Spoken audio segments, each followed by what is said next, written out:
मांस वगैरह भक्षण करना ये समर्थ का आदेश नहीं। इस्लाम में जरूरी नहीं है कि आपको नॉनवेज खाना चाहिए।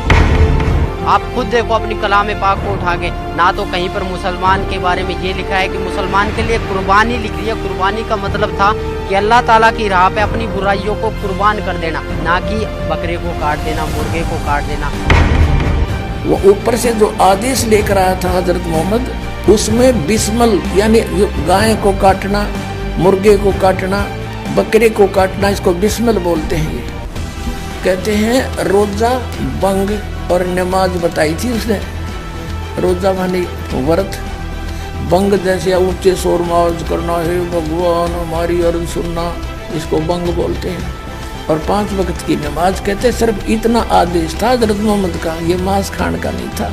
ये तो बाद में किसी फरिश्ते ने किसी में प्रवेश करके ये बकवाद गढ़ रखी है, उसने कभी नहीं कहा कि नबी मोहम्मद नमस्कार है राम रसूल कहाया, 1,80,000 को सौगंध जिन नहीं करद चलाया। कबीर परमात्मा कहा करते थे कि तुम जिन महापुरुषों का नाम लेकर मांस खाते हो, गायें काटते हो, हत्याएं करते हो, मुर्गा काटते हो, बकरा काटते हो, भगवान ने कितना अच्छा आपको आहार दे रखा, काजू किस्मत सेब संतरे, और नहीं तो ये बाजरा ज्वार गेहूँ चने चावल कुछ भी खाओ।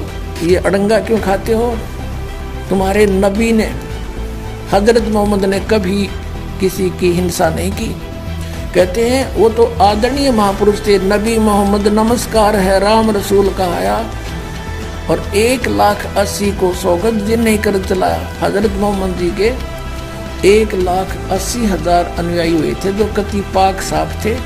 वो ब्याज तक भी नहीं लेते थे, जिहाद संघर्ष नहीं करते थे, किसी का कत्ल करना भी महापाप मानते थे। वो तो ऐसे महापुरुष थे। कहते हैं अरस कुरस पर अल्लाह तकत है, अरस कुरस पर आसमान के ऊपर अंतिम छोर पे अरस कुरस पर अल्लाह तकत है, भगवान का सिंहासन है, और खालिक बिन नहीं खाली।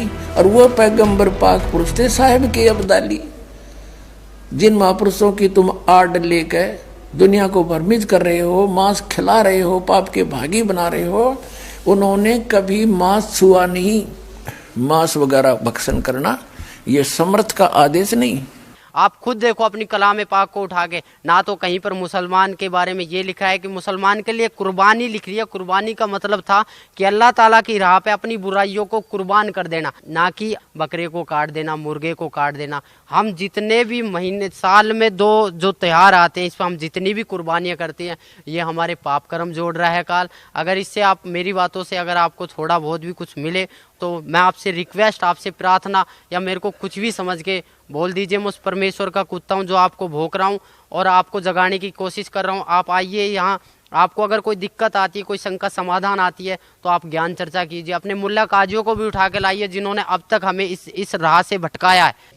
नमस्कार नाइक साहब, मेरा सवाल यह है कि कौन सा धर्म, किताब या जाति ये इजाज़त देती है कि मासूम जानवरों का कत्ल किया जाए?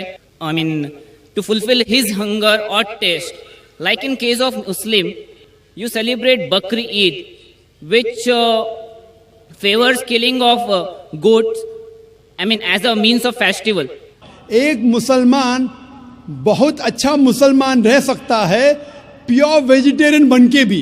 इस्लाम में जरूरी नहीं है कि आपको नॉनवेज खाना चाहिए, फर्ज नहीं है। अब तक हमें इस राह से भटकाया। अगर वो उसी टाइम ये बोल देते जब मांस को काटने लगे थे कि कलमे पढ़ने से जो मांस खाया जा रहा है वो हराम है, वो गुनाह है, उसकी सज़ा बहुत बुरी होगी, तो आज जितना भी मुसलमान समाज है ये मांस को नहीं छूता। इन्हीं की वजह से आज जो भी मुसलमान समाज का बंदा वो शुरू से मांस खाने लग जाता। जब हमें मालिक ने यहाँ भेजा था तो कुछ नियम बना के भेजे थे। उस नियमों को अगर हम तोड़ते हैं तो हम सीधा शैतान के पास जाएंगे, जहन्नुम में जाएंगे, दोजख की आग में जलेंगे।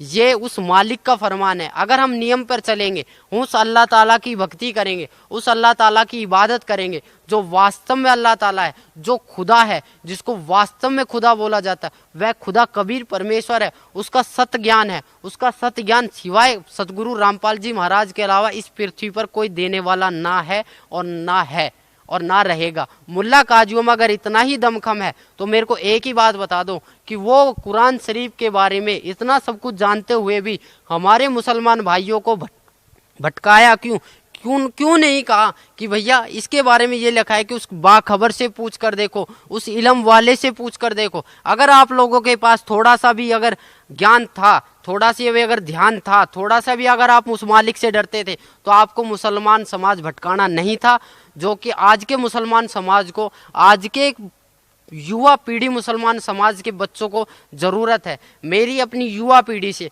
मेरे अपने मम्मी पापा से, मेरे अपने पूरे मुसलमान समाज से, मेरे अपने पूरे मुसलमान धर्म के लोगों से, मेरे अपने पूरे मुसलमान धर्म के माइयों बहनों से, सबसे मैं रिक्वेस्ट करता हूँ, प्रार्थना करता हूँ कि आप एक बार इस आश्रम में आइए। सतगुरु रामपाल जी महाराज बरवाड़ा में जो आए हुए हैं, ये अल्लाह ताला के मुनाइंदे हैं, यानी कि अल्लाह ताला के द्वारा भेजे हुए एक फरिश्ते हैं जो हम सोए हुए आत्माओं को जगाने के लिए आए हैं।